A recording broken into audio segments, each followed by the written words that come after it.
Darius Blackwell had learned to measure time in two ways: the hours he worked and the minutes he spent with his daughter. Tonight he was giving up precious minutes of the latter for something that felt increasingly foolish with each passing second. The restaurant Maria, a name he'd had to Google twice to pronounce correctly, sat him at a table near the window where the Manhattan skyline pressed against the glass like an accusation. 47 minutes. He'd been sitting here for 47 minutes watching couples lean across candlelit tables while his own remained empty except for an untouched glass of water and a menu he couldn't afford to order from. The suit jacket draped over the back of his chair belonged to his friend Marcus, who worked security at a corporate office in Midtown. The shirt was Darius's own, washed and pressed 3 times until the collar stood crisp enough to hide the fact that it came from a discount rack in Queens. His watch, Angela's last gift before the cancer took her, caught the light as he checked it again. 7:23. The reservation had been for 6:30.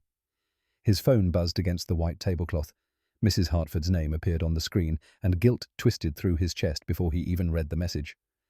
"Naomi's asking when you'll be home. She wants you to read the chapter about the solar system. I told her you'd be back by 8:30. Darius typed back quickly, fingers too large for the small keyboard. "Tell her I'll read 2 chapters to make up for it. Be home soon." The lie tasted bitter even through text. He wasn't leaving yet. Something stubborn and pathetic kept him rooted to this chair, unwilling to admit that he'd shaved and borrowed a suit and taken a subway into a part of the city where people like him only appeared to fix things all for a woman who couldn't be bothered to send a single message explaining her absence. Mrs. Hartford had been the one to push him toward this. She was a widow herself, 72 years old, with hands that shook when she poured tea, but never when she braided Naomi's hair. She'd found the dating app on her own phone, set up a profile before showing him how to do the same. "You're 38 years old, Darius. Angela wouldn't want you turning into a ghost in your own life." The memory of that conversation made him reach for the water glass, finally taking a sip just to have something to do with his hands. The water was room temperature now, flat and tasteless. Around him, the restaurant hummed with the kind of easy wealth he'd only ever encountered from the outside. Men in suits that fit properly, women whose jewelry caught the light without trying, waiters who moved between tables like dancers, their trays balanced with the kind of grace that came from years of practice and good wages. He didn't belong here. The realization settled over him like a familiar coat, worn and uncomfortable, but impossible to remove. He was a 38-year-old HVAC technician who lived in a 2-bedroom apartment in Brooklyn with his 7-year-old daughter and a collection of debts that never seemed to shrink no matter how many emergency calls he took at 3 in the morning. This restaurant, this date, this whole attempt at pretending he could be something other than what he was, it had been a mistake from the start. His phone buzzed again.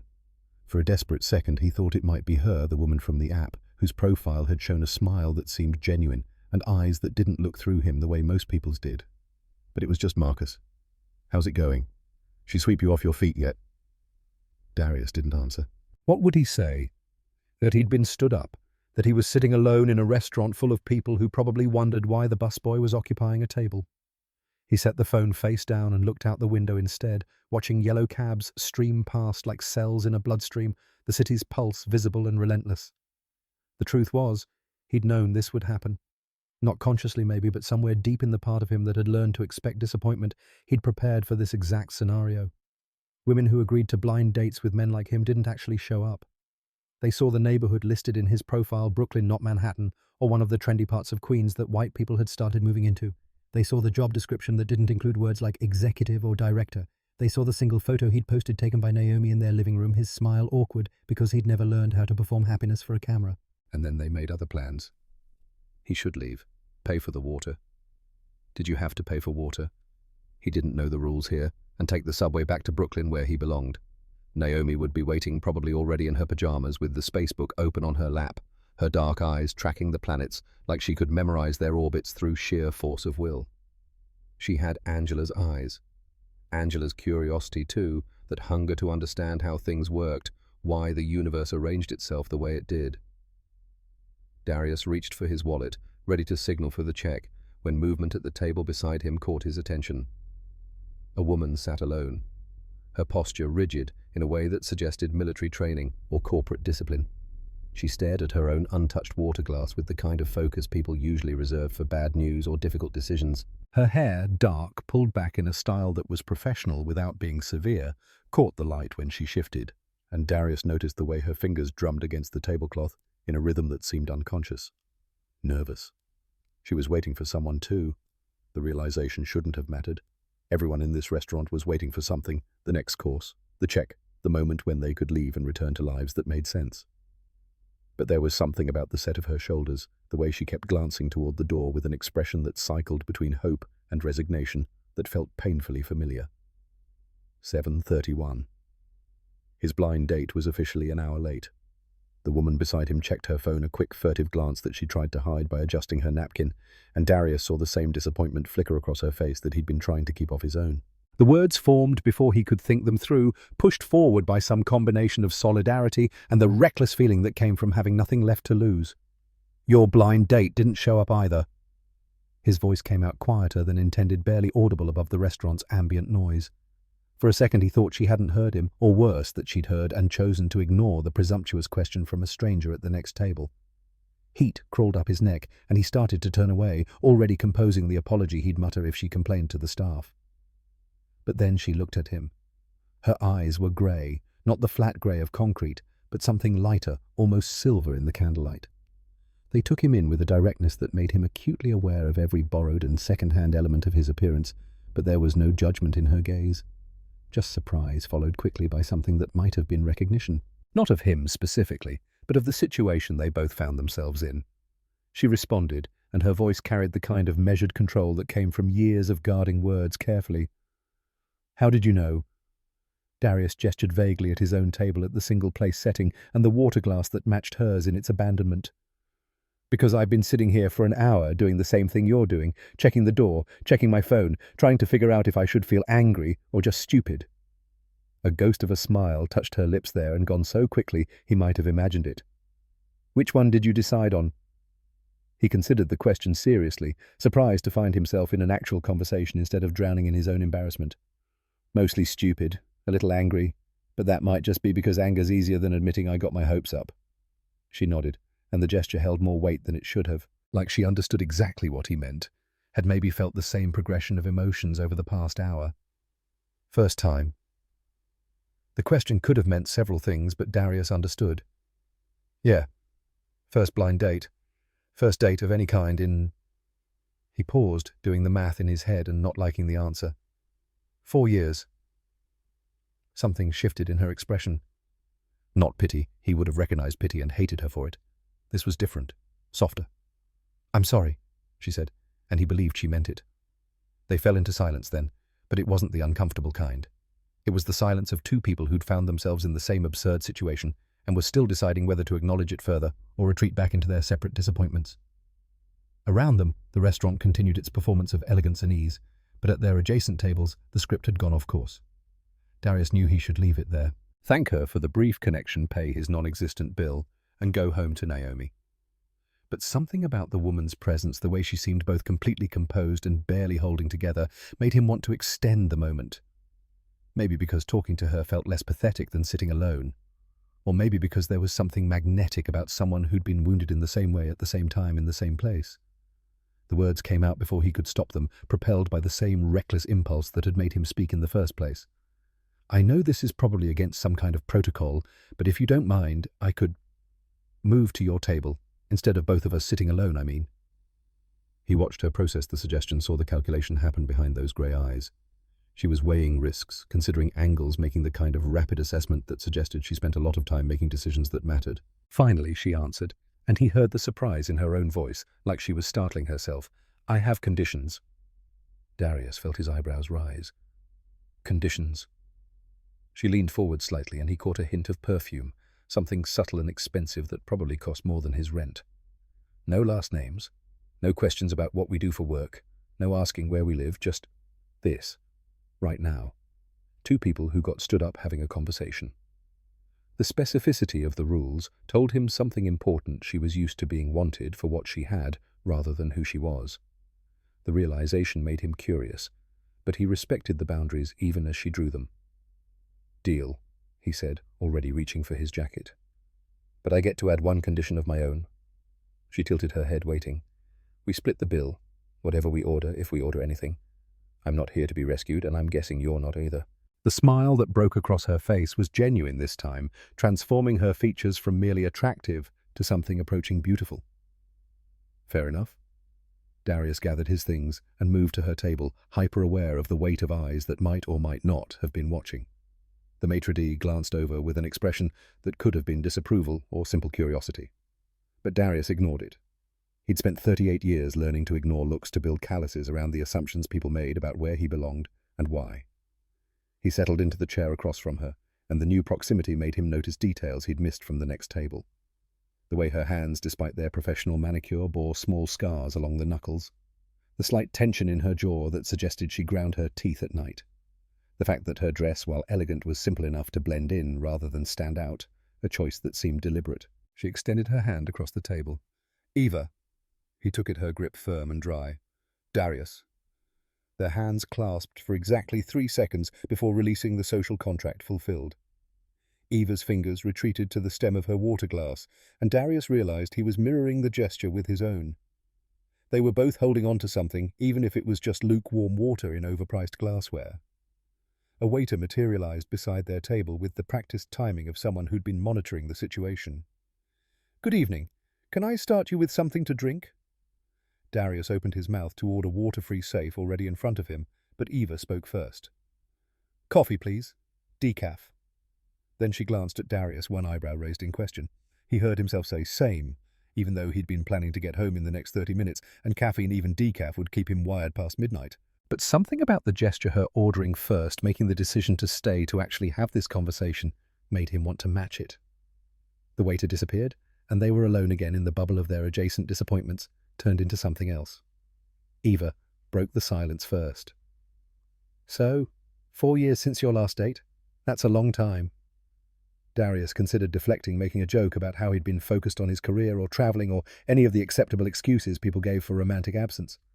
But she'd been honest with him, or honest enough, and the least he could do was return the favor. "My wife died 4 years ago this November. Cancer." The words still felt foreign in his mouth, like a language he'd learned but never mastered. 4 years should have been long enough to make peace with them, but some truths stayed raw no matter how many times you spoke them aloud. Eva's expression shifted, something genuine breaking through the professional mask. "I'm sorry." The same words she'd said earlier, but weighted differently now. "Do you have kids?" He felt his whole body relax at the question the way it always did when people asked about Naomi. "A daughter, Naomi. She's 7. The words came easier now, flowing into territory he knew how to navigate. "Smart as hell, smart as anything. Obsessed with space.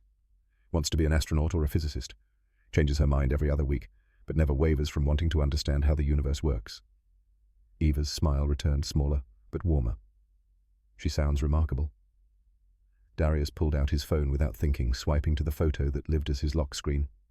Naomi at the Museum of Natural History, standing beneath the planetarium with her head tilted back, mouth open in wonder. Mrs. Hartford had taken the picture while Darius paid for their tickets, a splurge he'd saved for over 3 months to afford. He turned the screen toward Eva, watching her face as she studied the image. "That's her. Taken about 2 months ago." Eva took the phone, her fingers careful as they held the device. She looked at the photo for longer than politeness required, and when she handed it back, her eyes held something that might have been longing. "She has your smile." The observation caught him off guard. People usually commented on how Naomi had Angela's eyes, or Angela's build, or Angela's way of tilting her head when she was thinking. No one ever said she looked like Darius, even though she did. Even though every time he looked at her, he saw his own mother's cheekbones and his father's stubborn chin, and the particular way his family had always held hope and doubt in equal measure. He returned the phone to his pocket, aware that he'd just crossed one of Eva's boundaries by revealing something concrete about his life. But she didn't seem to mind. If anything, she leaned back in her chair with an expression that suggested she was recalibrating, adjusting her assessment of who he was and why he was here. The coffee arrived, steam rising from thick white cups that looked more like bowls than mugs. Darius wrapped his hands around the warmth, grateful for something to hold that wasn't his phone or the menu he couldn't afford. Eva spoke again, her voice quieter now. "My best friend set up my profile. On the app, I mean. She said I needed to meet someone outside my usual circle, someone who didn't know anything about me." Darius picked up on the careful phrasing. "Your friend sounds like she cares about you." Eva nodded, but there was something bitter in the gesture. "She does, maybe too much.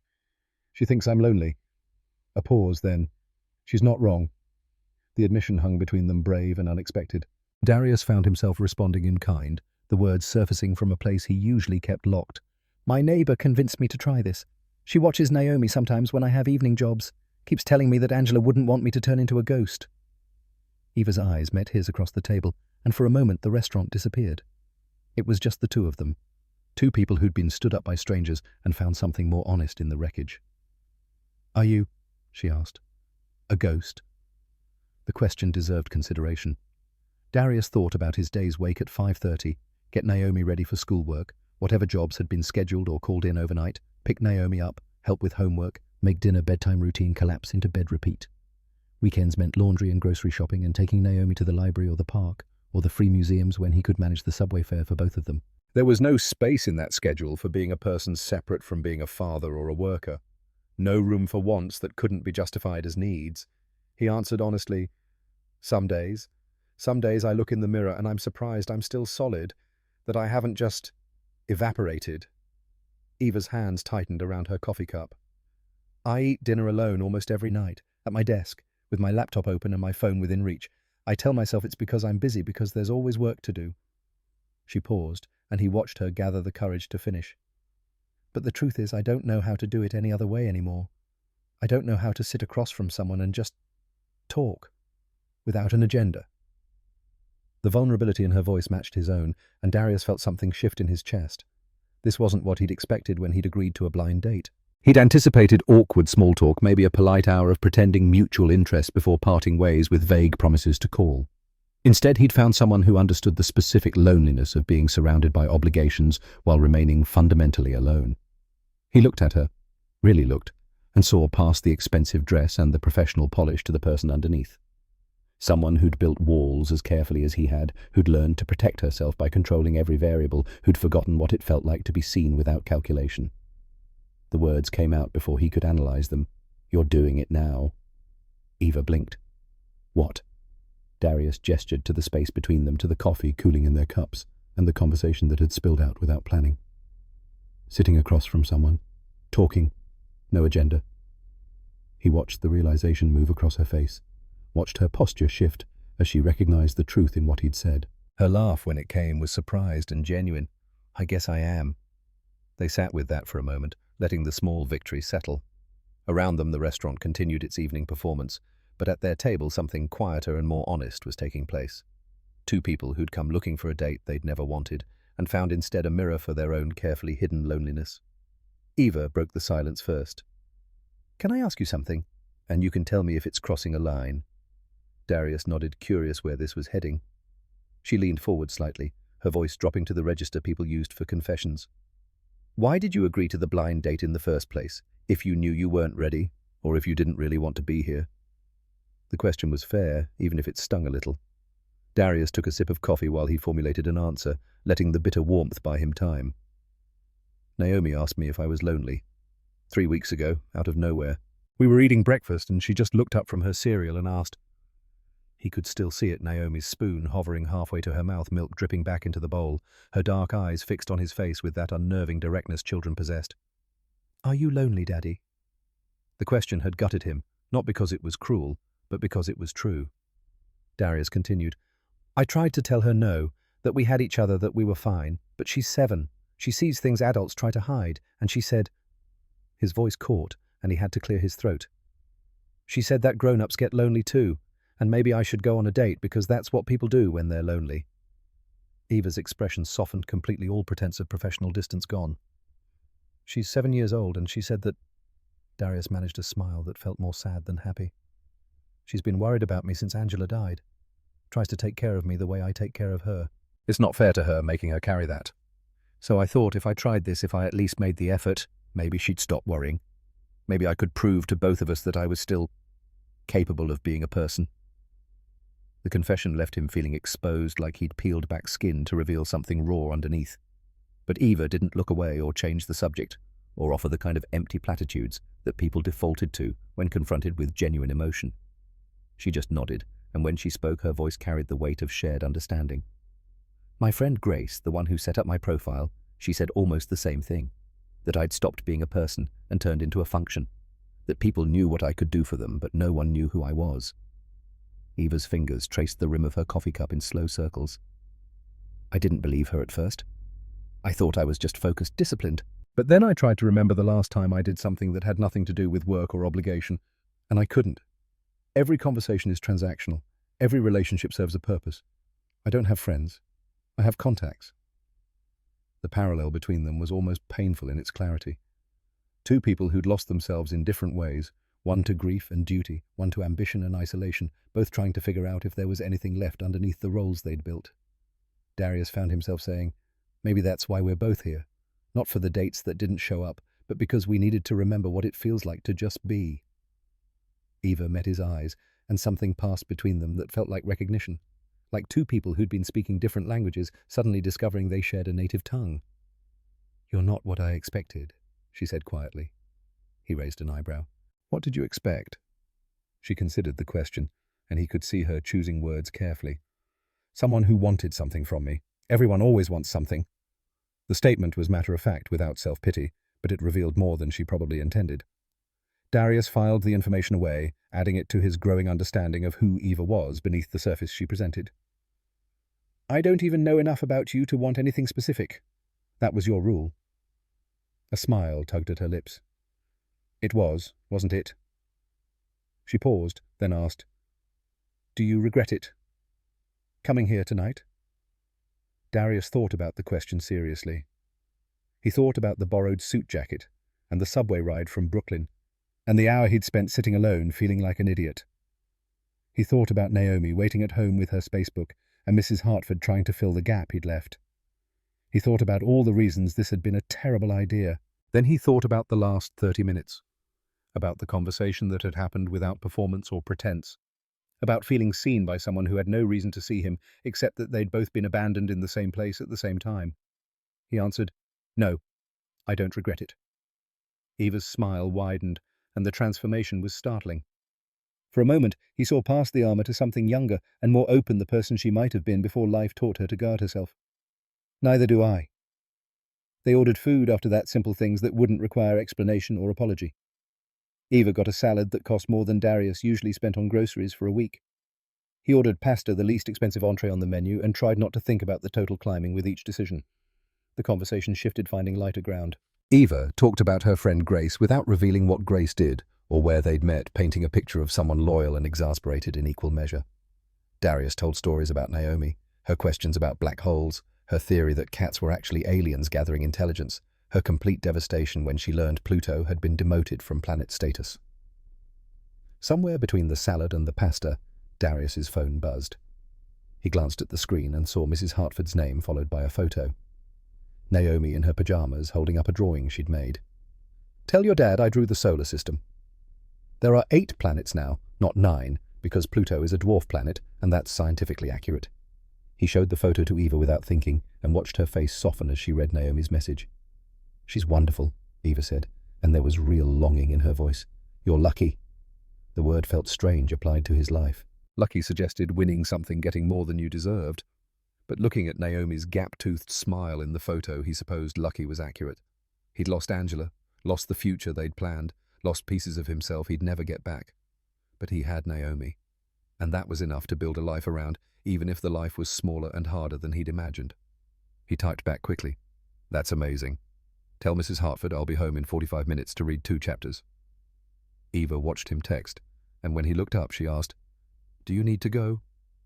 The question wasn't accusatory, just practical. They both had lives waiting outside this restaurant, responsibilities that couldn't be postponed indefinitely. But Darius found he didn't want to leave yet. This felt too rare, too unexpected to abandon before it had fully formed. I have 45 minutes, he said. You? Eva checked her own phone, scrolling through what looked like dozens of notifications with an expression that cycled between resignation and fatigue. I should go, she admitted, but I don't want to. The honesty of it made Darius brave. Then don't. Stay until you have to leave. We both got stood up. We might as well make the most of it. She looked at him across the table, and he saw her making a calculation, weighing the cost of staying against the cost of leaving.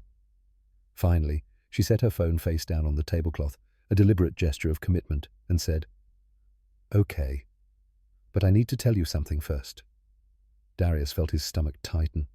Here it comes, he thought. The reveal, The thing that would make sense of why someone like her was having dinner with someone like him. All right. Eva took a breath, and he could see her gathering courage. Earlier when I said no questions about work, that was because what I do, it changes how people see me. It makes them want things, or makes them jealous, or makes them treat me like I'm not quite real. He waited, giving her space to continue. She met his eyes. I run a company, a big one. I'm the CEO and founder, and I'm... She paused, clearly, struggling with how much to reveal. I'm successful. Very successful. And that usually means men either run away or try to use me. The confession explained the expensive dress, the careful boundaries, the way she'd structured their conversation to avoid anything that might reveal her position. Darius processed this information, feeling pieces of the puzzle click into place. The scars on her hands, keyboard and mouse, not manual labor. The way she assessed everything with strategic precision. The loneliness that came from being at the top with no one to share the view. He responded carefully. And you're telling me this because... Eva's laugh was short and slightly bitter.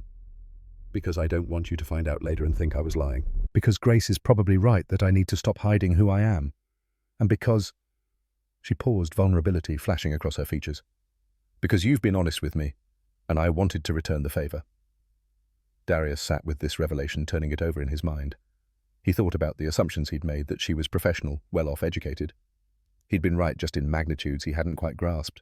CEO and founder meant she'd built something from nothing, meant she had wealth and power that existed in a completely different sphere from his world of emergency call-outs and late rent payments.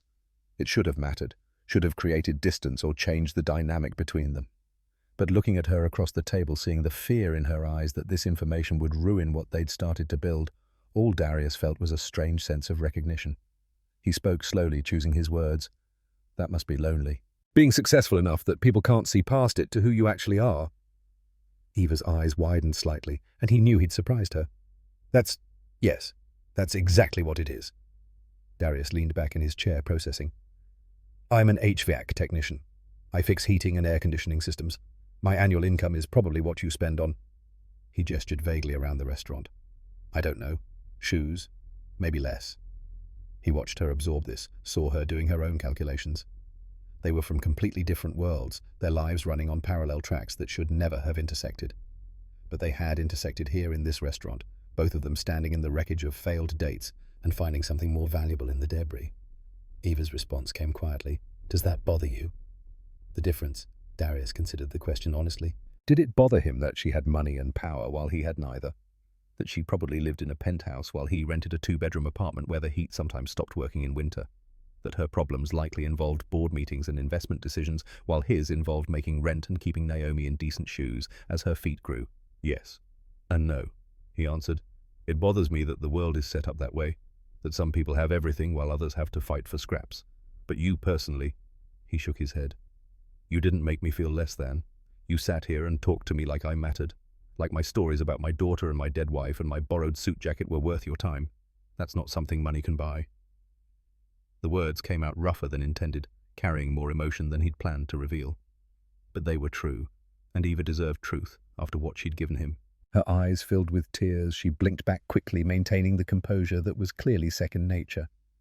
When she spoke, her voice was thick. Thank you.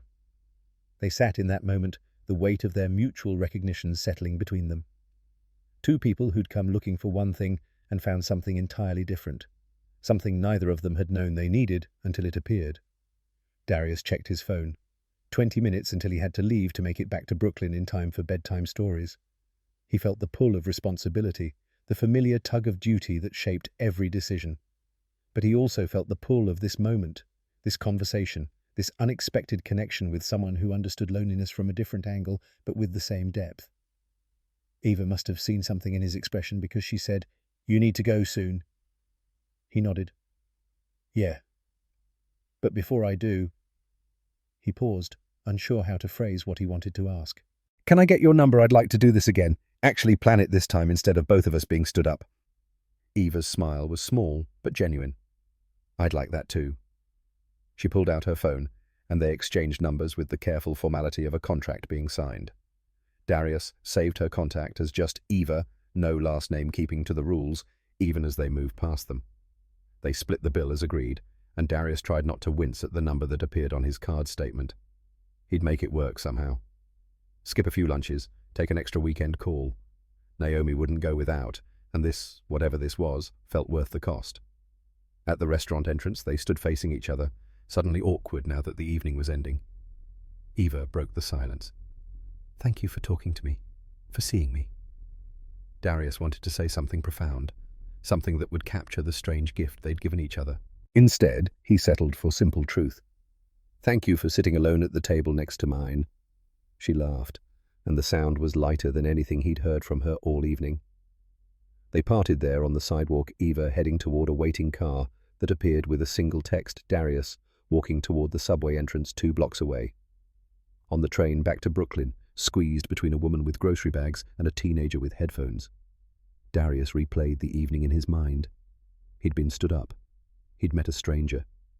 They'd talked like people who knew each other from another life. And somewhere in that conversation, he'd felt like himself again, not just Naomi's father, or the HVAC guy, or the widower, but Darius, a person with thoughts and feelings and the capacity to connect. His phone buzzed, a text from Eva. "I got home safe. Thank you for tonight. It meant more than you probably realize." He typed back, "Thank you for reminding me what it feels like to be seen." The train rattled through the darkness, carrying him back to Brooklyn, back to Naomi and bedtime stories and the life he'd built from the ruins of the one he'd lost. But something had shifted. Some small crack had appeared in the armor he'd constructed around his heart, and through that crack, possibility leaked in like light. Mrs. Hartford was waiting when he unlocked the apartment door. Naomi had fallen asleep on the couch, the spacebook open across her chest. Mrs. Hartford whispered as she gathered her things, "How was it?" Darius looked at his daughter, at the rise and fall of her breathing, at the way her hand still clutched a colored pencil from whatever drawing she'd been working on. He thought about Eva sitting alone in that restaurant, about the conversation that had saved them both from their separate disappointments. He answered honestly, "Different than I expected. Better." Mrs. Hartford smiled knowingly and patted his arm before leaving. Darius locked the door behind her, then carefully lifted Naomi from the couch, carrying her to her bedroom. She stirred as he tucked her in her eyes, opening just enough to recognize him. "Daddy, you're home." "I'm home, baby girl. Go back to sleep." She mumbled something about planets and closed her eyes again. Darius stood watching her for a moment, feeling the familiar swell of love and responsibility that defined his existence. But underneath that, something new was stirring.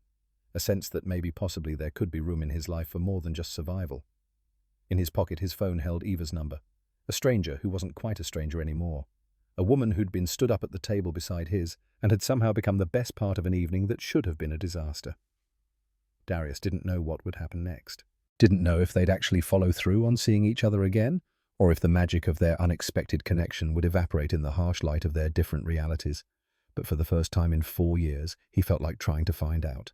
He texted her once more before sleep. "Naomi wants to know if you like space. She's very concerned about proper appreciation of planetary science." The response came quickly. "Tell her I think space is fascinating, and Pluto's demotion was a tragedy." Darius smiled at his phone in the darkness of his room, and the smile felt genuine. Tomorrow would bring work and bills and all the familiar struggles, but tonight had brought something unexpected, something that felt like hope, wearing a borrowed suit jacket and sitting alone in an expensive restaurant. And maybe that was enough. Saturday arrived with the kind of cold October rain that turned Brooklyn sidewalks into obstacle courses of puddles and debris. Darius woke to Naomi bouncing on his bed, her energy undimmed by the weather, or the fact that it was barely past 7 in the morning. She wanted pancakes. She wanted to go to the park despite the rain. She wanted to know if the lady from last night, the one who thought Pluto's demotion was tragic, was going to be his girlfriend. He deflected the last question while making breakfast, focusing on the familiar rhythm of mixing batter and heating the griddle. His phone sat on the counter, silent but magnetic. Eva hadn't texted again after their exchange about planetary science, and he wasn't sure if he should reach out first or wait. The rules of engagement felt murky, especially when the engagement had started with both of them being abandoned by other people. Naomi drowned her pancakes in syrup while interrogating him about the date that wasn't really a date. Her questions had the relentless quality of a prosecuting attorney who'd learned her craft from watching too many courtroom dramas on the weekends when Darius was too tired to monitor screen time properly. "But did you like her?" Darius flipped another pancake, buying time. "I did. We had a good conversation." "What did you talk about?" "Different things." Work, life, you, actually. Naomi's eyes lit up with the particular brightness that came from being the center of attention. You told her about me. What did you say? He slid the finished pancakes onto her plate, then sat down with his own considerably smaller stack. I told her you're the smartest 7-year-old in Brooklyn, and possibly the entire tri-state area, that you want to be an astronaut or a physicist and you're very serious about scientific accuracy. Did she think that was cool? The question held more weight than a child's voice should carry. Naomi was asking if this stranger had approved of her, if Darius's description had painted her as someone worth knowing. He recognized the insecurity because he felt it himself, the constant low-grade anxiety that came from being black in spaces that weren't built for you, the need to prove you deserved to exist, in rooms that made it clear you were unexpected. She thought you were remarkable, he told his daughter, and watched relief flood her features. They spent the morning cleaning the apartment, Naomi's room first, where toys and books had achieved a kind of chaotic equilibrium that she insisted was actually a very logical system. Darius had learned not to argue. He vacuumed while she sorted, listening to her narrate the process, like she was documenting an archaeological dig. His phone finally buzzed around 11. A text from Eva. I have a strange request. Can we meet today? Not a date. I need to talk to you about something.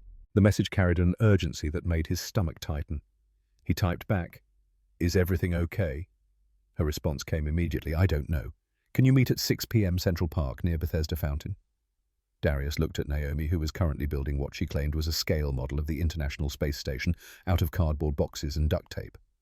He thought about Mrs. Hartford, who'd already watched her last night, thought about the favor he'd be asking, the debt he'd be accumulating. Then he thought about the urgency in Eva's text, the way she'd phrased it as needing to talk rather than wanting to see him. Something was wrong. And despite having known her for less than 24 hours, he felt responsible for showing up. He texted back, I'll be there, but I need to bring my daughter. Is that okay? The 3 dots appeared and disappeared twice before her response arrived. Of course, I'd like to meet her. Mrs. Hartford agreed to come over and watch Naomi until Darius could figure out logistics, her eyes twinkling with the knowing look of someone who'd lived long enough to recognize the early stages of something significant. She arrived with a bag of knitting and a willingness to be complicit in whatever was developing. But when Darius explained that Eva wanted to meet and that he was considering bringing Naomi, Mrs. Hartford's expression shifted to something more serious. She pulled him aside while Naomi was occupied with her space station. Are you sure about this, letting her meet someone so soon? The question was fair. Darius had been careful about the people he allowed into Naomi's orbit, protective, in the way single parents learned to be when their children had already lost one person who promised forever. But something in Eva's message felt different from romance or casual dating. It felt like distress. I think she needs help, he found himself saying. And I don't know why, but I think I'm supposed to show up. Mrs. Hartford studied his face for a long moment, then nodded. Trust your instincts. They've kept you and that child safe this long. By 5:30, Darius and Naomi were on the subway heading into Manhattan. Naomi wore her favorite dress, purple, with planets printed across the fabric, a gift from Angela's mother that was getting too small, but that she refused to abandon. She'd insisted on bringing her spacebook, convinced that Eva would want to discuss the finer points of gravitational pull and orbital mechanics. The rain had stopped, leaving the city washed and gleaming. Central Park emerged from the subway like a different world, green and sprawling despite the urban geometry that surrounded it. Naomi gripped Darius's hand as they navigated the paths, her excitement about meeting Eva mixing with the natural shyness she displayed around new adults. They found Eva standing near Bethesda Fountain exactly at 6. She'd dressed down from last night, jeans and a sweater that probably cost more than Darius's monthly rent, but looked casual enough to pass for normal. Her hair was different too, pulled back in a simple ponytail that made her look younger, more vulnerable. Naomi froze when she spotted Eva, suddenly aware that this was the woman from the restaurant, the one who might become important. Darius felt his daughter's hand tighten in his own, and he squeezed back reassurance. Eva saw them and walked over, her smile genuine but strained. She crouched down to Naomi's level, a gesture that immediately earned points in Darius's mental ledger. You must be Naomi. Your dad told me you're an expert on space. Naomi's shyness evaporated in the face of her favorite subject. I'm not an expert yet, but I'm studying. Did you know that Saturn has 82 moons, and they keep finding more? Eva's laugh sounded real this time, some of the tension leaving her shoulders. I did not know that. No. That's incredible. They walked while they talked, Naomi between them, chattering about the solar system with the enthusiasm of someone who'd found a willing audience. Eva asked questions that proved she was actually listening, not just performing interest, and Darius watched his daughter bloom under the attention. But he also watched Eva, noting the way her eyes kept scanning their surroundings, the tension in her jaw that suggested she was grinding her teeth.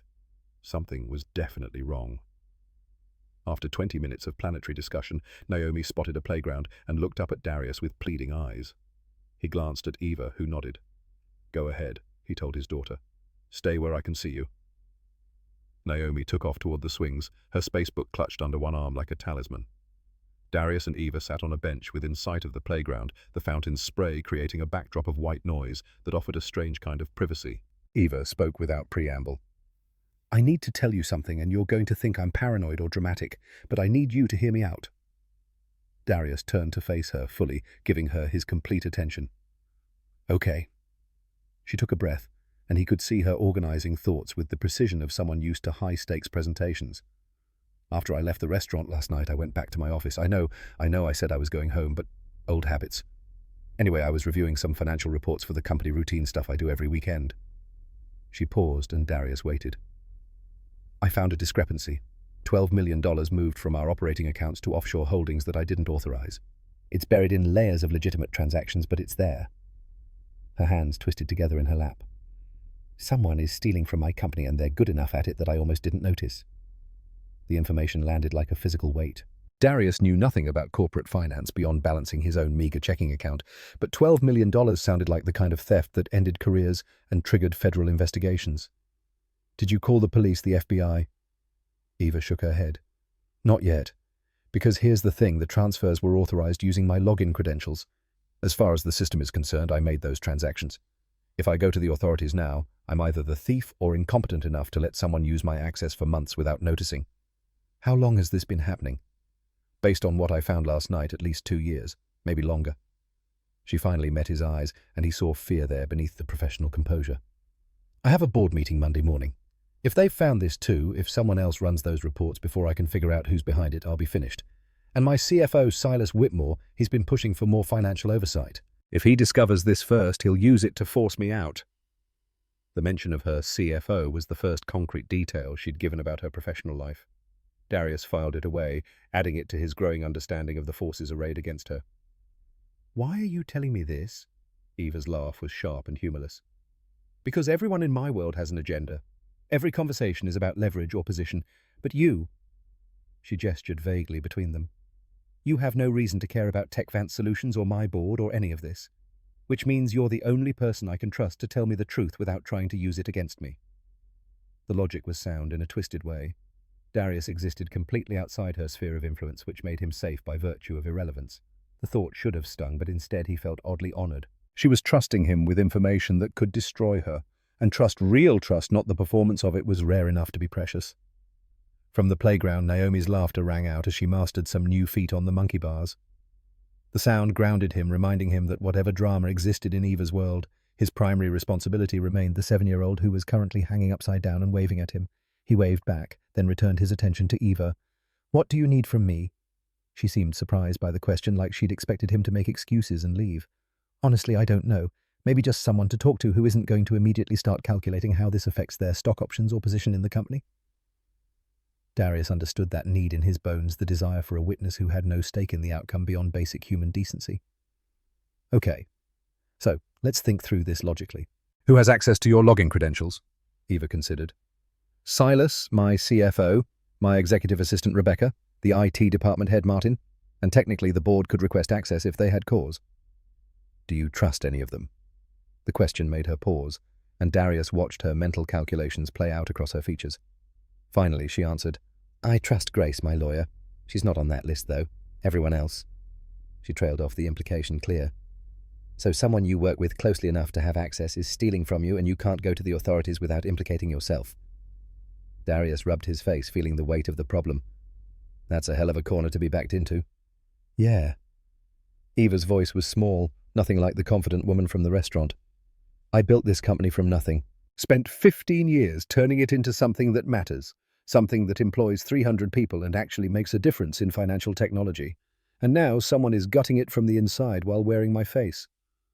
The pain in her words was visceral. Darius thought about what it would feel like to have someone destroy the thing you'd built, to watch your life's work crumble while being powerless to stop it. He thought about Angela's death, how cancer had stolen her cell by cell while he watched helplessly.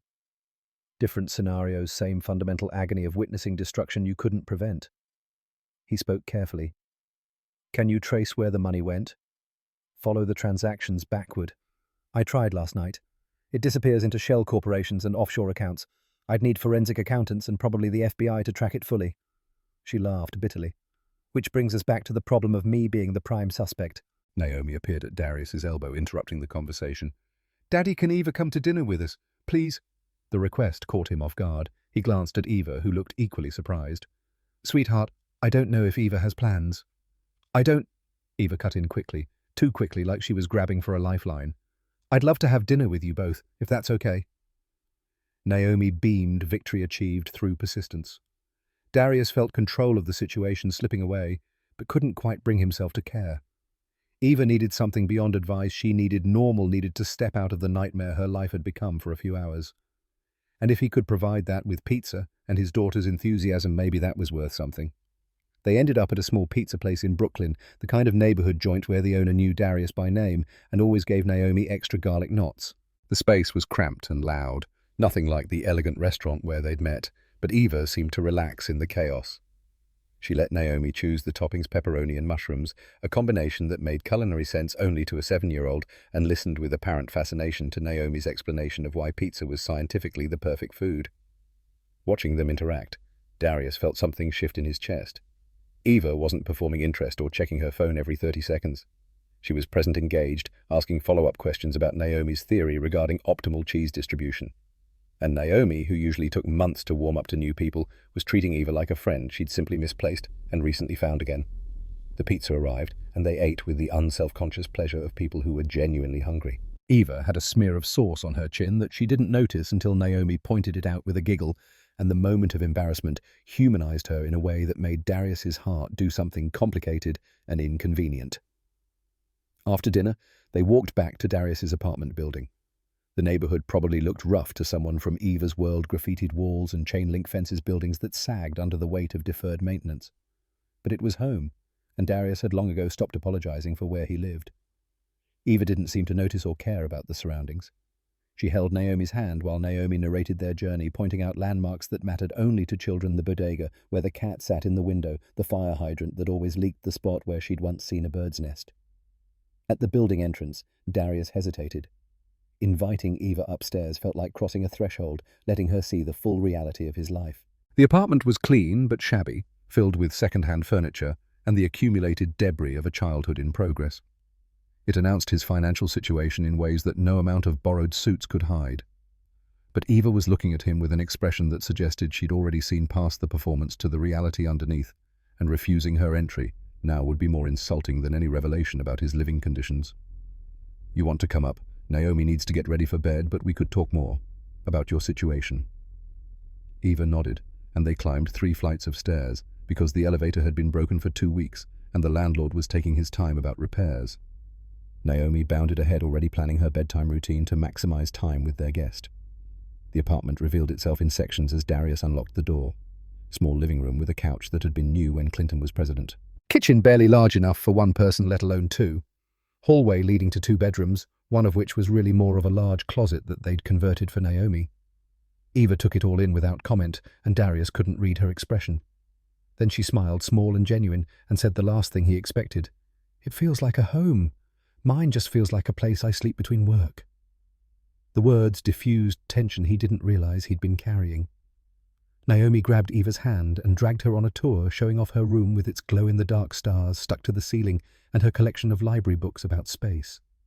Eva asked questions about the constellation patterns Naomi had attempted to replicate, and his daughter glowed under the attention. Bath time came next, and Darius left Eva in the living room while he supervised Naomi's increasingly elaborate stalling tactics. His daughter wanted to know everything about Eva. Was she nice? Was she smart? Did she like pizza? Did she want to see Naomi's telescope, a cheap plastic thing from a yard sale that barely worked but was Naomi's prized possession? She seems very nice, Darius confirmed while wrestling his daughter into pajamas. But remember, she's my friend, not anything else. Okay. Naomi gave him a look that suggested she understood far more than a 7-year-old should about the nuances of adult relationships. "Mom would like her," she declared with the certainty of someone who'd never actually known her mother, but had constructed an idealized version from stories and photographs. The comment hit Darius square in the chest. Angela had been dead for 4 years, and Naomi's memories of her were sparse at best. But she'd built an entire mythology around the mother she'd lost, and now she was inviting Eva into that sacred space. The generosity of it, the willingness to make room for someone new without feeling like betrayal, it humbled him. "Yeah," he managed his throat tight. "I think she would." When they emerged from the bedroom, Eva was examining the photos on the living room wall. Pictures of Naomi at various ages.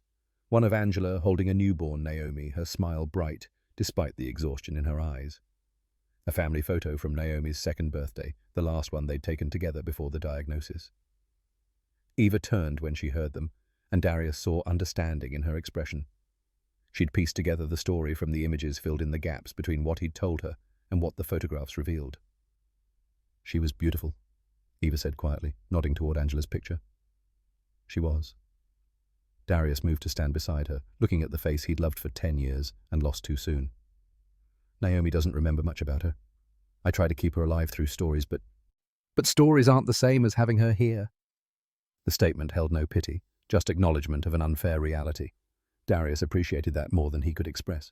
He'd grown tired of people's sympathy the way they tried to find silver linings in loss or suggest that time would heal everything. Eva didn't do that. She just stood with him in the truth of it.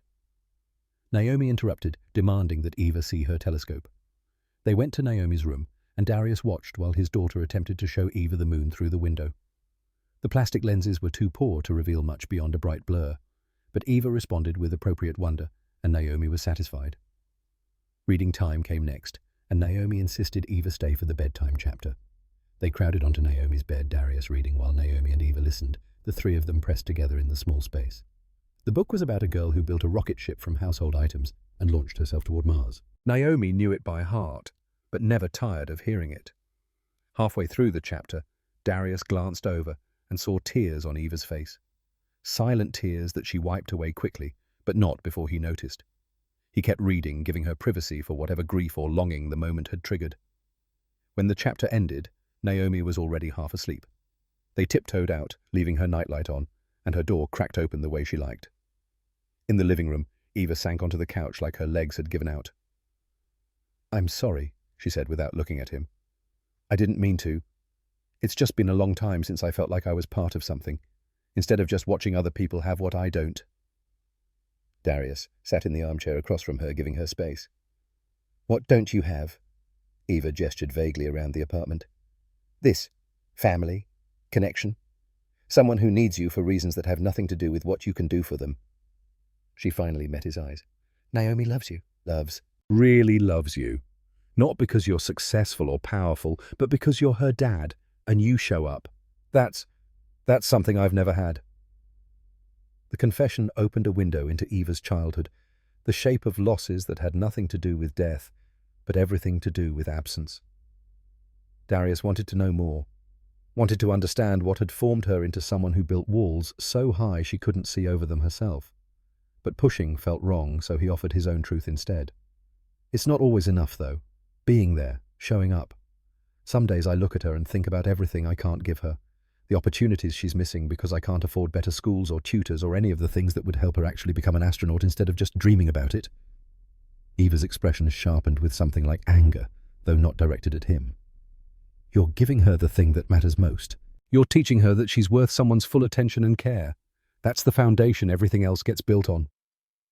The conviction in her voice suggested she was speaking from personal experience, from the absence of that foundation in her own life. Darius filed the information away, adding it to his growing understanding of who Eva was beneath the CEO exterior. They talked for another hour, the conversation drifting between Eva's corporate crisis and Darius's challenges as a single father. Eva asked questions about HVAC work that most people would have found boring, genuinely interested in the technical aspects of systems and troubleshooting. Darius found himself explaining the satisfaction of fixing something broken, making a building comfortable again, solving problems that had clear solutions. Around 10, Eva's phone buzzed. She glanced at it and her face went pale. "It's Silas, my CFO. He wants to meet tomorrow Sunday to discuss urgent financial matters. Darius felt his stomach drop. That's not good. No. Eva stared at the message like it might spontaneously combust. He knows, or he's the one doing it, and he's getting ready to cover his tracks. What are you going to tell him? Eva's fingers hovered over the keyboard, paralyzed by the weight of the decision. Finally, she typed, "Tomorrow afternoon works. My office at 2 p.m. She looked up at Darius. I don't know what I'm doing. I should have lawyers present, but if I bring Grace, Silas will know I suspect something. And if I meet him alone... The unfinished sentence hung between them, dark with implication. A woman alone with a man who might be a thief, who definitely had reasons to want her silenced. The situation felt dangerous in ways that had nothing to do with Darius's expertise or experience. But Eva was looking at him like he might have answers, and something in him couldn't stand the fear in her eyes. He heard himself saying, "What if you're not alone? What if someone else is there? Not obviously, but close enough to help if things go wrong." Eva processed this. "You mean like... hidden? Listening?" "Not hidden exactly. Just nearby. I could be there working on the HVAC system. I'm a technician. No one questions a technician with tools. And if something happens, if you need backup, I'm right there." The plan was probably stupid, definitely outside his scope of experience. But Eva was nodding slowly, hope replacing some of the fear. "You'd do that. Risk getting involved in something that could blow up your whole life." Darius thought about the question seriously. Thought about Naomi sleeping in the next room, about his responsibilities, and the very real danger of entangling himself in corporate crime. Thought about all the reasons this was a terrible idea. Then he thought about Eva sitting in that restaurant alone, about the conversation that had saved them both from their separate disappointments. Thought about the way she'd listened to Naomi's theories about pizza and looked at Angela's picture with understanding instead of pity. Thought about trust, real trust, and how rarely it appeared between strangers. "Yeah," he said simply. "I'd do that." Eva crossed the space between them and hugged him, sudden and fierce, her face pressed against his shoulder. He could feel her trembling fear and relief tangled together in the embrace. He hugged back carefully, aware that this was the first time they'd touched beyond a handshake, aware that it meant something he didn't have words for yet. When she pulled back, her eyes were wet again, but her expression had steel in it. "Thank you. For tonight. For Naomi. For agreeing to this insane plan. For seeing me." Those last words echoed his own text from the night before, and Darius realized they'd been doing the same thing for each other, making each other visible, present, real. In a world that reduced people to functions and roles, they'd stumbled into something more fundamental. Eva left shortly after calling a car from an app that summoned luxury vehicles at midnight, like magic. Darius watched from the window as she got in, saw her look back up at his building before the car pulled away. The gesture felt like a promise or a question, and he wasn't sure which interpretation scared him more. Sleep came hard that night. He lay in bed thinking about Eva's situation, about the meeting with Silas, about the terrible plan he'd agreed to. Thought about Naomi and the life he'd built that was stable, if not comfortable, safe, if not exciting. Thought about what he was risking by getting involved in Eva's corporate drama. But mostly he thought about the way Naomi had held Eva's hand in the park, the way Eva had cried during the bedtime story, the way they'd sat together on the couch like three people who'd found something precious in the wreckage of separate disappointments. His phone buzzed around midnight, Eva's name on the screen, and he opened the message. "I can't remember the last time I felt like I belonged somewhere. Thank you for tonight." Darius typed back, "You're welcome here, any time." The response came almost immediately. "That's the nicest thing anyone's said to me in years." He wanted to tell her that was tragic, that someone with her success and intelligence and capacity for connection should have people lining up to make her feel welcome. But he understood too, knew how loneliness could exist in the middle of crowds, how you could be surrounded by people who knew your name but didn't know you. Sleep finally found him around 2 in the morning, and when it did, he dreamed of elevators and glass towers, and a woman with grey eyes asking him to save her from something he didn't understand. Sunday morning arrived grey and uncertain. Darius made breakfast while Naomi complained about being hungry, about the rain that had returned, about everything with the irritability of a child who'd stayed up too late. He got her settled with cartoons and cereal, then texted Eva, "What time should I get there?" Her response came 20 minutes later. 1:30. "I'll have facilities add you to the weekend access list. 7th floor. There's a conference room next to my office. You can work there. I'll make sure there's actual HVAC work logged so it looks legitimate." Darius appreciated the attention to detail. Eva was thinking like someone who understood that the small things mattered, that one wrong move could unravel everything. He texted back, "I'll be there. Mrs." Hartford arrived at noon to watch Naomi, her expression more serious than usual. She'd seen the news something about tech advanced solutions and financial irregularities, though nothing concrete had been reported yet. "You be careful," she told Darius as he gathered his tools. "That world up there, it's not like ours. People play for keeps." He promised to be careful, kissed Naomi goodbye, and took the subway into Manhattan with a toolkit that felt heavier than it should. Tech Advanced Solutions occupied 3 floors of a glass tower in Midtown. Darius arrived carrying his equipment, wearing coveralls that marked him as service personnel. Eva met him in the lobby, her professional mask firmly in place, but her eyes grateful. She handed him a visitor badge and a work order she'd created. 7th floor HVAC maintenance. The facilities manager added you to the access list. You'll be in the conference room next to my office. They rode the elevator in silence, surrounded by mirrors that reflected their images back in infinite regression. Darius, in his work clothes, Eva in a tailored suit that probably cost what he made in a month. They looked like people from different universes, and maybe they were. The 7th floor was deserted, except for weekend security. Eva showed him to the conference room, a glass-walled space with a view of the city that made his knees weak. "You'll be able to see into my office through this window. If I need you, I'll put my hand on the back of my neck, like this." She demonstrated the gesture, and Darius committed it to memory. "And if things go really wrong..." Eva's expression went dark. "Then break the glass and get me out of there." She meant it. Darius could see the genuine fear underneath her corporate composure, the terror of meeting with someone who might want to hurt her. He wanted to tell her to call the whole thing off to bring in professionals who actually knew what they were doing, but her jaw was set with determination, and he recognized the look of someone who'd made a decision and would see it through regardless of consequences. "I'll be here," he promised, and she squeezed his hand briefly before heading to her office. Darius made a show of checking the HVAC vents in the conference room, actually doing some basic inspection work to justify his presence. But mostly he watched through the glass as Eva sat at her desk, organizing papers and preparing for confrontation. Silas Whitmore arrived at exactly 2 p.m. Darius saw him exit the elevator, a white man in his early 40s wearing a suit that screamed money and authority. He moved with the confidence of someone who belonged in these spaces, who'd never had to prove his right to occupy them. Eva stood to greet him, and Darius watched their interaction through 2 layers of glass. He couldn't hear what they were saying, but body language told its own story. Silas's posture was aggressive, leaning forward in his chair. Eva sat back, arms crossed defensively. The conversation was not going well. 10 minutes in, Silas pulled out a folder and slid it across Eva's desk. She opened it, and Darius saw her face go white. Whatever was in that folder, it was bad. Career-ending bad. Eva's hand went to the back of her neck. Darius was moving before he consciously decided to leaving his tools and crossing to Eva's office. He knocked once and entered without waiting for permission, channeling every ounce of working-class authority he'd learned from years of being questioned in spaces where he was expected to be invisible. "Ms. Sinclair, sorry to interrupt, but I need to get access to the vent in here. Won't take more than 5 minutes." His voice came out steady, despite his heart attempting to break his ribs from the inside. For a second, no one moved. Silas staring at this unexpected intrusion, while Eva's gratitude flickered quick before vanishing into professional irritation she wore like camouflage. "Fine, make it quick."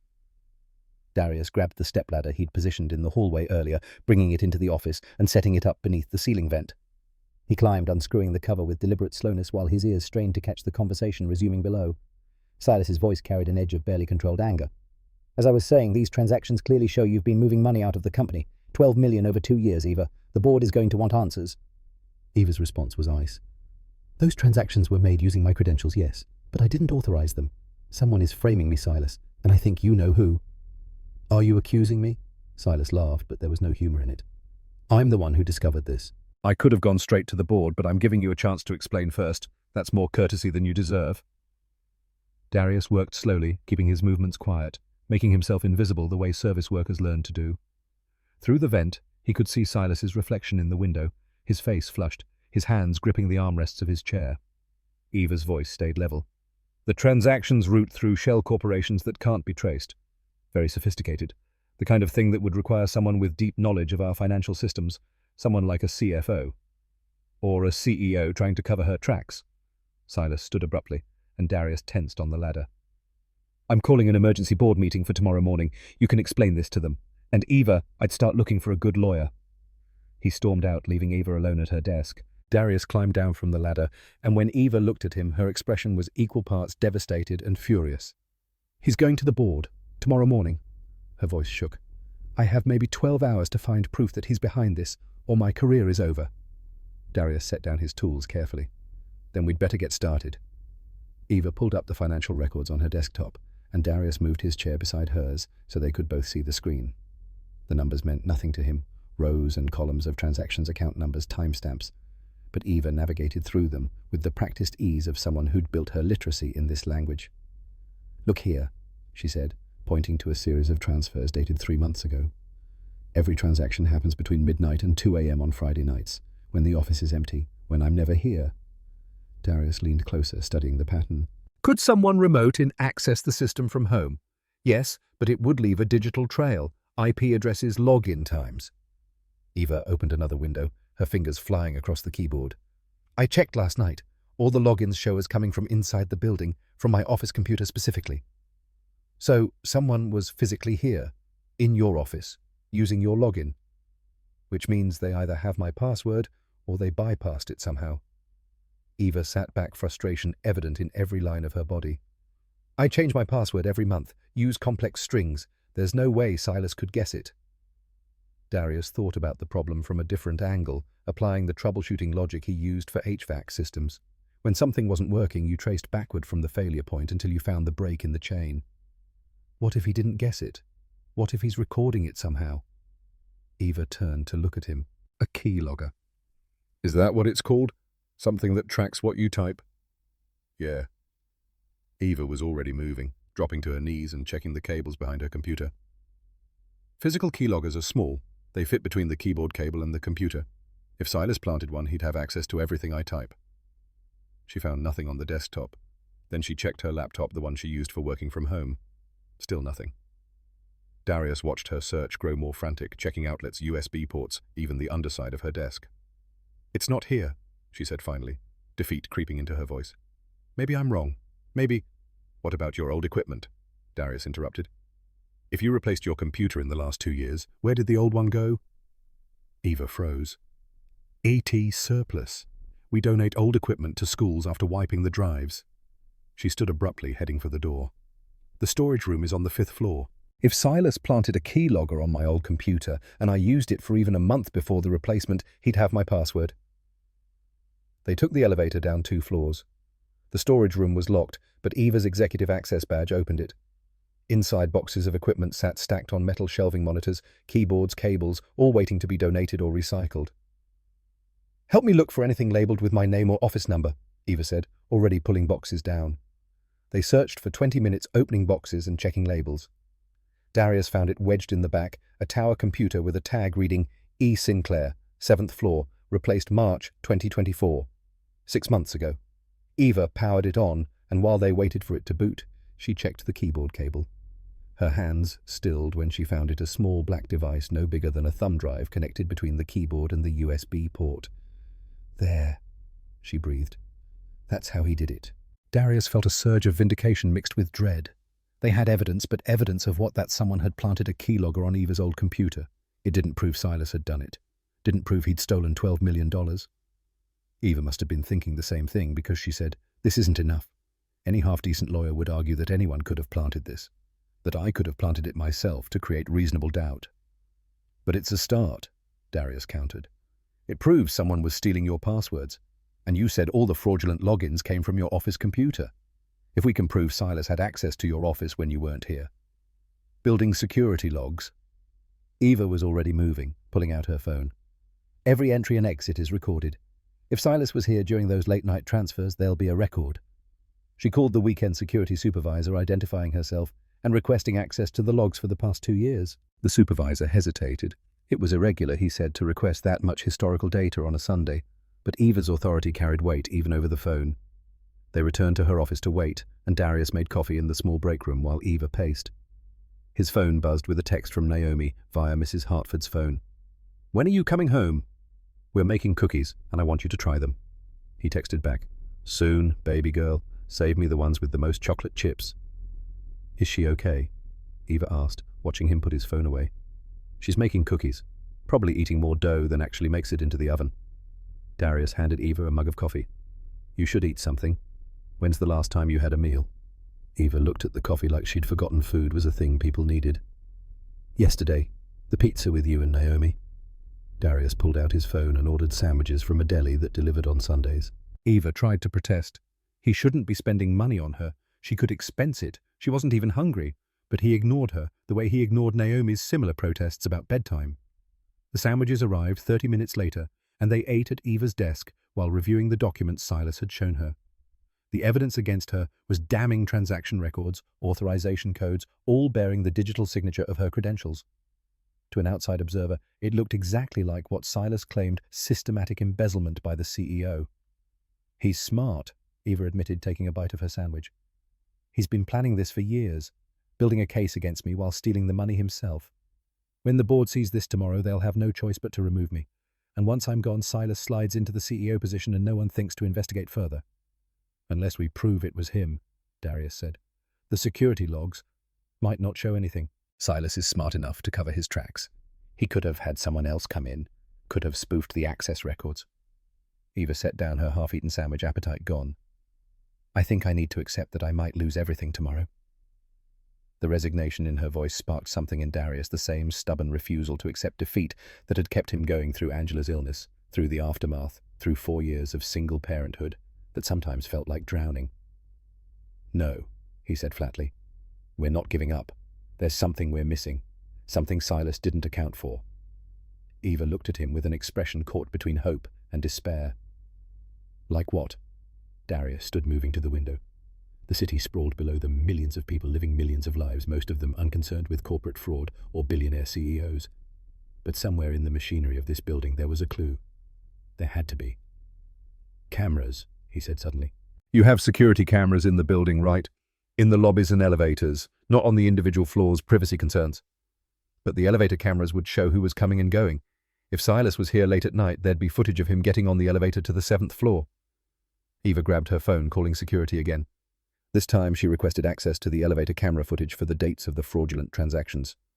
The supervisor was more hesitant. Video archives required a formal request, usually went through legal, but Eva pulled rank with the kind of authority that made it clear she wasn't asking. 30 minutes later, the security supervisor appeared at Eva's office with a laptop containing the archived footage. He was a man in his 50s with the careful neutrality of someone who'd worked corporate security long enough to recognize when executives were fighting battles above his pay grade. "Ms. Sinclair," he said, setting up the laptop, "I've queued up the dates you requested, but I should mention Mr. Whitmore is also an authorized executive. If he was here working late, that's not irregular." "I understand," Eva said. "Thank you for pulling this on a Sunday." The supervisor left, and Eva and Darius huddled over the laptop. The footage showed the elevator interior time-stamped and dated. Eva fast-forwarded through hours of empty elevator car stopping whenever someone entered. The first date showed nothing. No one accessed the 7th floor after midnight, except the cleaning crew at 3 a.m. The second date was the same. But on the third date, September 13th at 1:17 a.m., Silas Whitmore entered the elevator and pressed the button for the 7th floor. "There," Eva breathed. "He was here." They continued through the footage, finding 3 more instances of Silas accessing the 7th floor during the late-night hours that matched the fraudulent transactions. Each time he was alone. Each time he stayed for approximately 30 minutes before returning to the lobby. "This proves he was here," Darius said. "But does it prove he was in your office using your computer?" Eva's face fell. "No. He could claim he was working in the conference room, or checking on something in another office. Without cameras on the 7th floor, we can't definitively place him at my desk." Darius felt frustration building. They were so close, the pieces were there, the pattern was clear, but not close enough for legal proof. Silas had been too careful, leaving just enough plausible deniability to escape consequences. "Wait," Eva said suddenly. "The HVAC system. You said buildings track temperature and airflow, right, for efficiency?" Darius nodded. "Yeah, most modern systems log everything. Temperature readings when units turn on and off, which zones are active. My office has its own climate control, separate from the rest of the floor because I'm always cold and kept complaining." Eva's eyes were bright with possibility. "If someone was in my office late at night using the computer generating heat, wouldn't the HVAC system register that?" "It would," Darius said slowly, his mind racing. The system would kick on to cool the room. And if it's as sophisticated as most new installations, it would log exactly when and why. Eva was already calling facilities management requesting access to the HVAC control system. The facilities manager, a woman named Patricia, who sounded annoyed at being bothered on a Sunday, eventually agreed to email Eva the access credentials. Darius logged into the system, using Eva's computer, navigating through the interface with the familiarity of someone who'd spent years working with similar setups. The data was all their temperature readings for every zone in the building, logged minute by minute going back years. He pulled up Eva's office zone and filtered for the dates of the fraudulent transactions. Then he looked for patterns, times when the temperature rose slightly, triggering the cooling system to activate during hours when the office should have been empty. The correlation was perfect.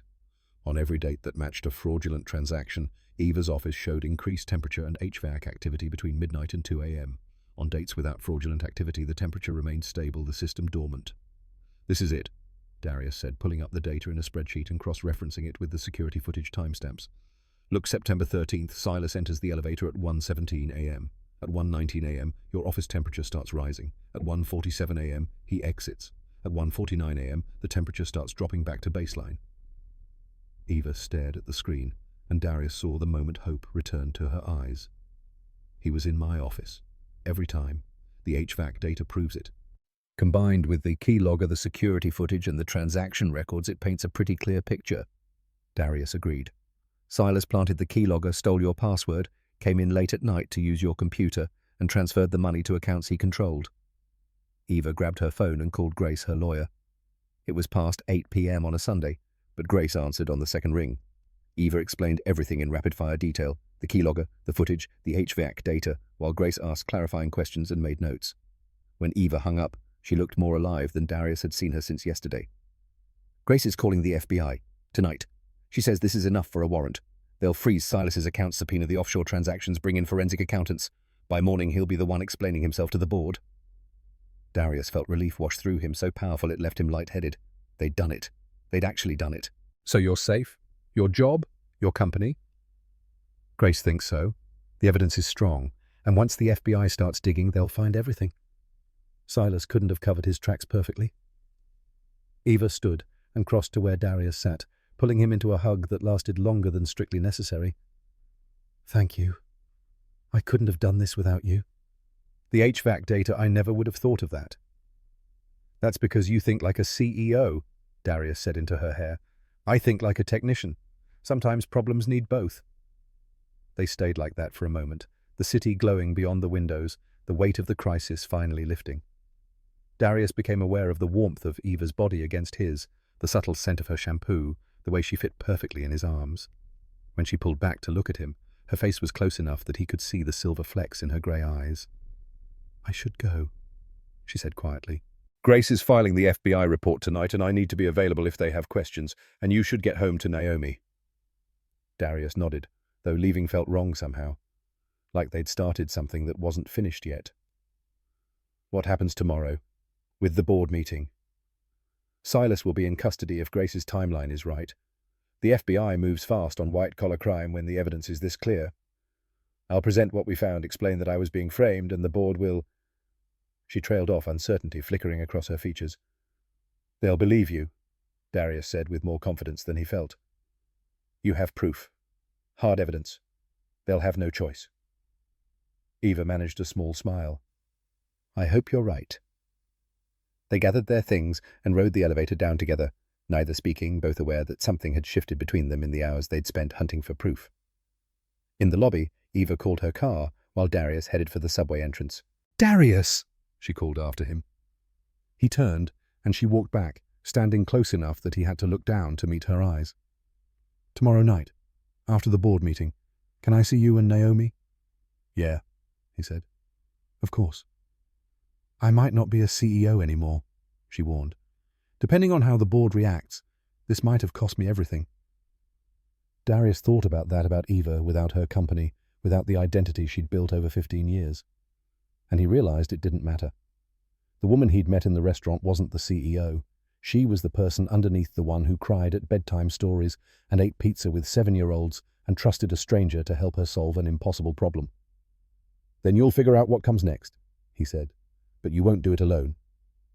Eva kissed him, then, quick and soft, a promise more than a passion.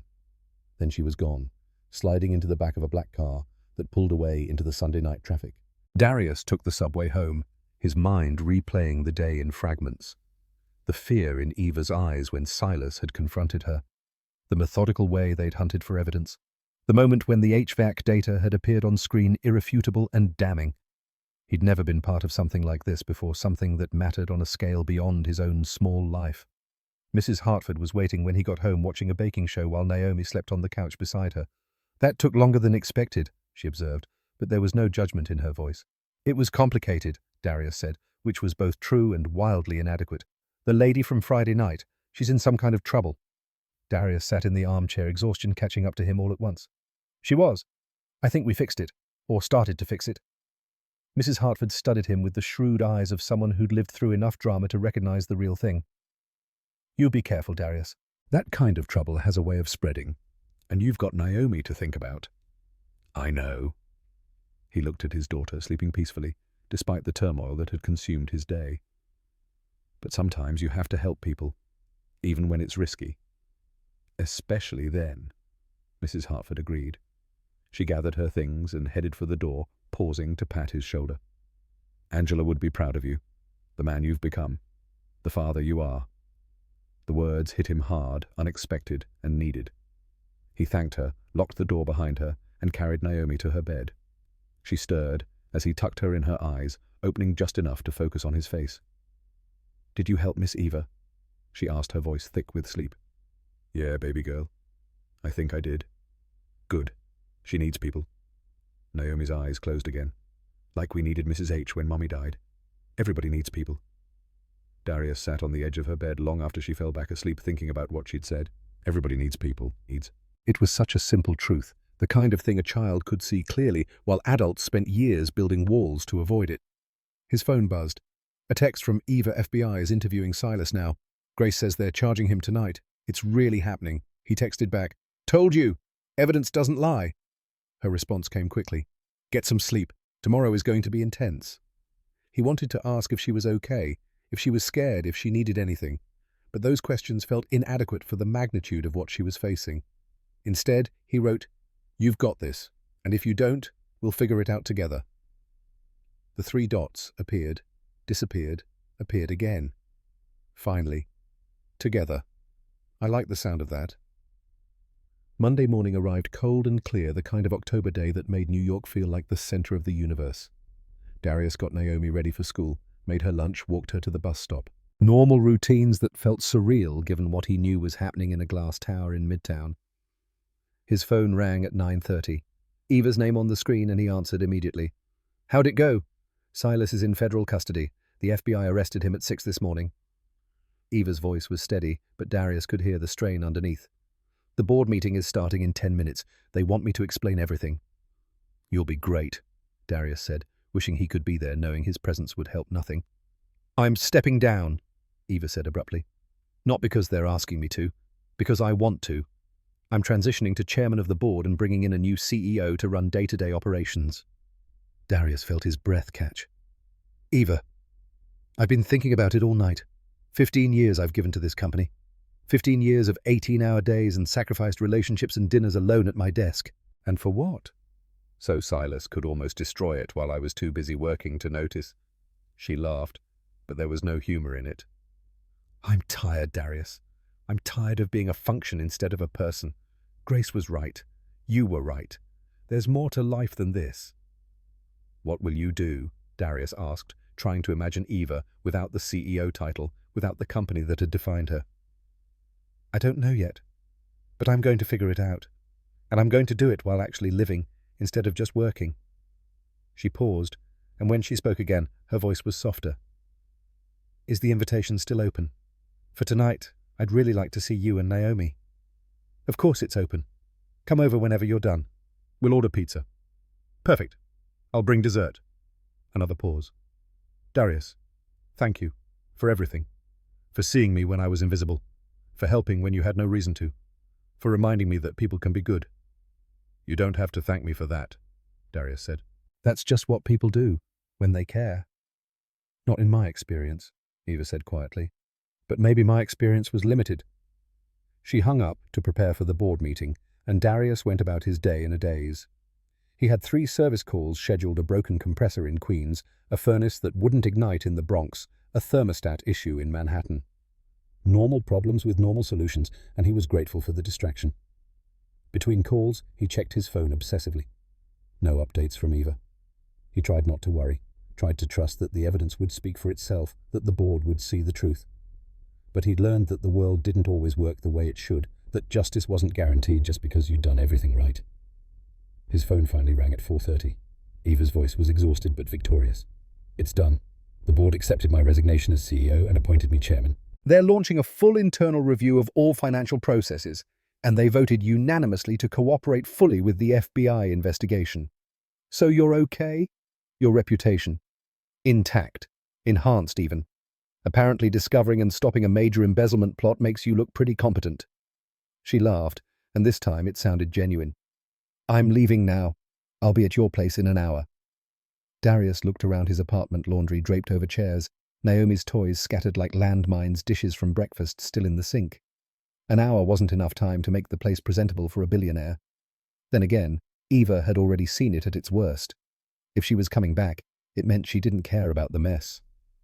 "See you soon," he said, and hung up to begin the futile task of creating order from chaos.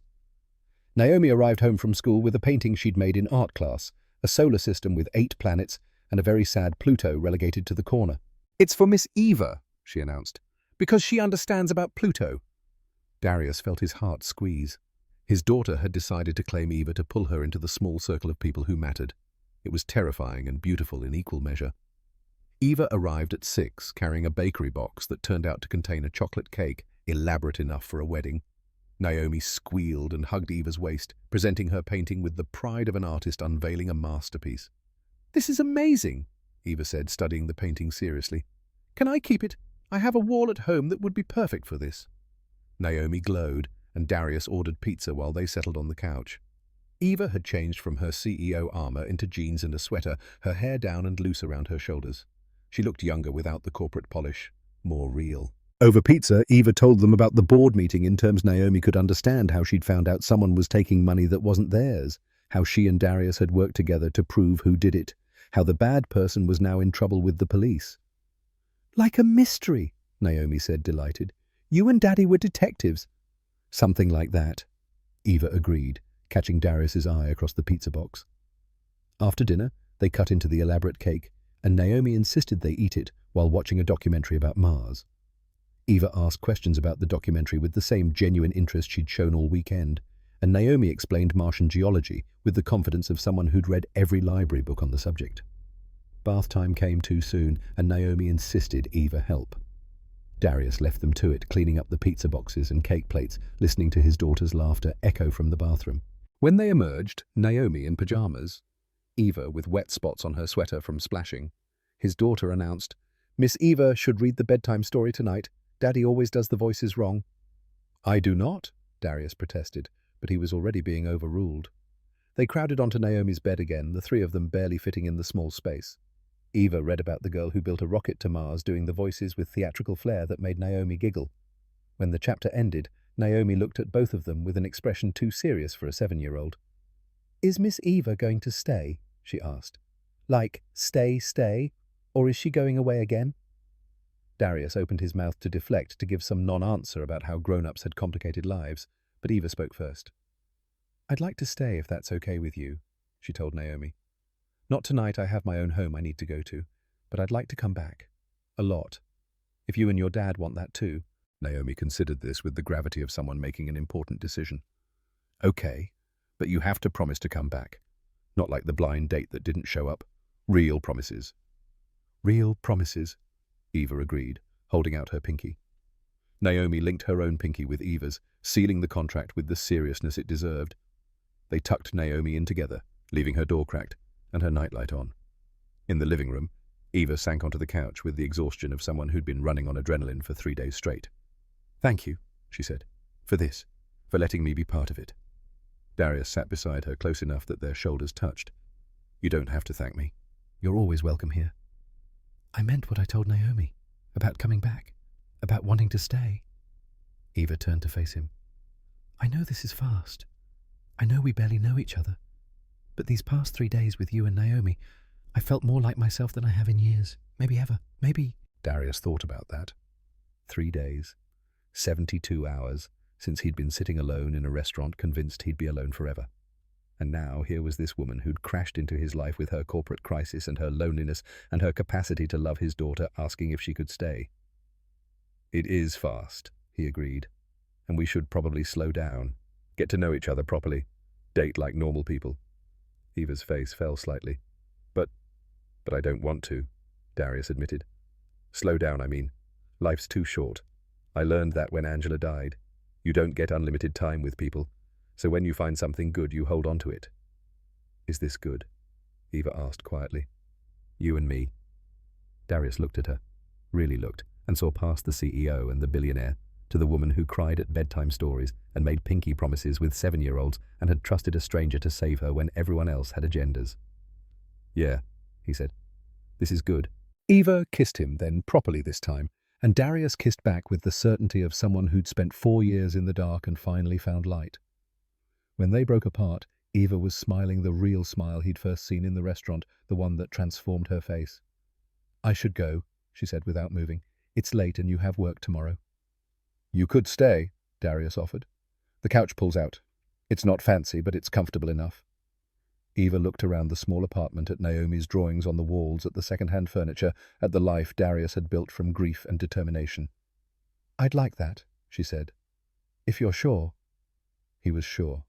More sure than he'd been about anything since Angela's diagnosis. So he pulled out the couch bed and found clean sheets, while Eva called her assistant to reschedule her morning meetings. They said goodnight with another kiss softer this time, full of promise. Darius lay in his own bed, listening to the apartment settle, thinking about the weekend that had just passed. He'd helped solve a crime. He'd maybe probably started something with a woman who lived in a different world. He'd let someone new into Naomi's life, into their carefully constructed cocoon of safety. It was terrifying. It was reckless. It was everything he'd been avoiding for 4 years. It was also, he realized, the first time he'd felt truly alive since Angela died. His phone buzzed with a text. "Eva from the living room. Thank you for letting me belong." He smiled in the darkness and typed back, "You already do." In the morning he'd make coffee and pancakes. Eva would meet Naomi over breakfast and his daughter would tell long stories about school while Eva listened like every word mattered. They'd figure out what came next. How to date when one person was a billionaire and the other lived paycheck to paycheck. How to build something real when their worlds were so different. But that was tomorrow. Tonight, Darius fell asleep knowing that for the first time in 4 years, he wasn't alone. And neither was Eva, and neither was Naomi. They'd found each other in the wreckage of blind dates that never happened, and somehow that wreckage had built something stronger than any of them could have planned. Sometimes the best things in life came from showing up when you weren't expected, from being seen, when you felt invisible, from trusting a stranger to become something more. And sometimes Darius thought, as sleep finally claimed him, love arrived not when you were looking for it, but when you'd finally learned to be yourself again.